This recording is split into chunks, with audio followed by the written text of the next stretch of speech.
A person named John Mack wrote a book about power. In his book, he says that the need for a sense of personal power is one of the primary forces in human life. But he also says that a feeling of powerlessness is one of the most disturbing of human emotions, a feeling to be avoided at all costs. So just what is power?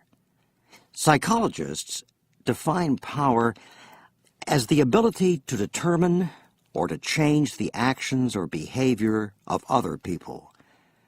Psychologists are trying to identify different kinds of power so that they can better understand how people use power to gain control over other people. They're trying to understand how people manipulate other people for good and evil purposes. Psychologists have identified 5 basic types of power, and I'd like to talk about each of these types briefly. The first type of power is called information power. Now, some psychologists believe that information power is one of the most effective types of power and control. The person who has information that other people want and need is in a position of power. Why is this? Well, most people like to receive and have information. Having information increases a person's own sense of power. People who provide information can manipulate those who receive the information. Often, when people receive information, they don't know that they are being manipulated.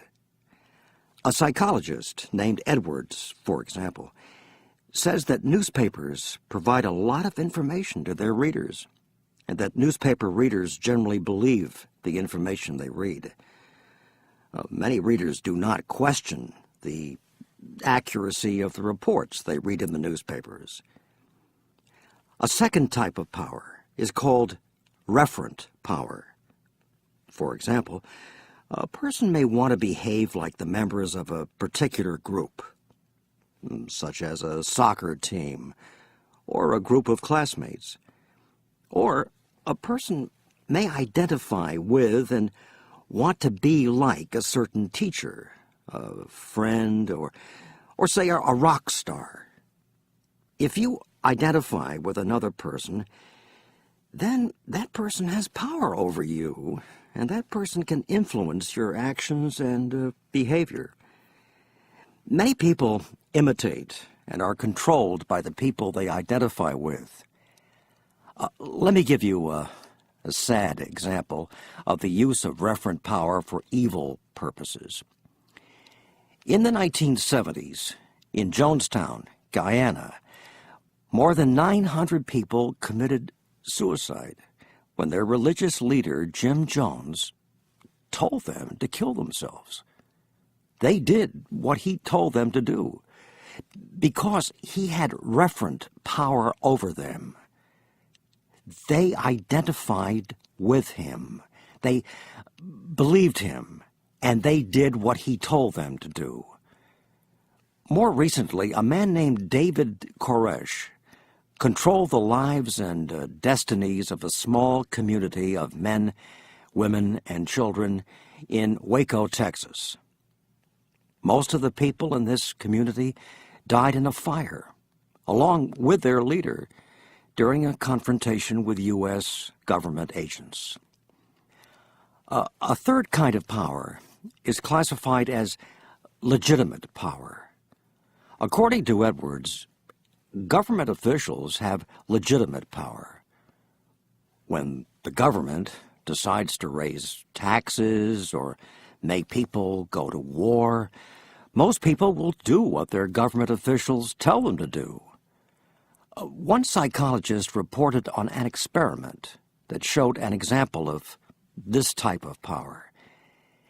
In this experiment, a researcher asked people on the street to move away from a bus stop. When the researcher was dressed as a a civilian, not many people moved away from the bus stop. However, when the researcher was dressed as a guard, most people did move away from the bus stop. The guard's uniform seemed to give the researcher a look of legitimate power. A fourth kind of power is called expert power. An expert is a person who is very skilled in some area, such as sports, or who knows a lot about something, such as computers. Most people are impressed by the skills or knowledge of an expert. According to Edwards, some of these experts use their skills at playing sports or knowing about computers to gain power and influence, and to gain money or admiration. In other words, they use their expertise to gain power. Finally, reward or coercive power is used by people who have the power to reward or punish another person's actions or behavior. Giving a reward will change people's behavior because it offers people a chance for gain. Punishment may cause people to do what the powerful person wants them to do, but the changes may not last for a long time. The person who uses coercive power may also have to carefully watch that the less powerful person does, in fact, change his or her actions or behavior. Now, to sum up, then, power can be gained in many ways. It may come from having information that other people want or need. It may come from being a referent for other people to identify with or to imitate. It may come from having an official or legitimate position of authority. It may come from having skills or expertise. Or it may come from having the power to reward or punish others. We all exercise one or more of these various kinds of power over other people, and throughout our lifetime, other people will try to exercise one or more of these kinds of power over us as well.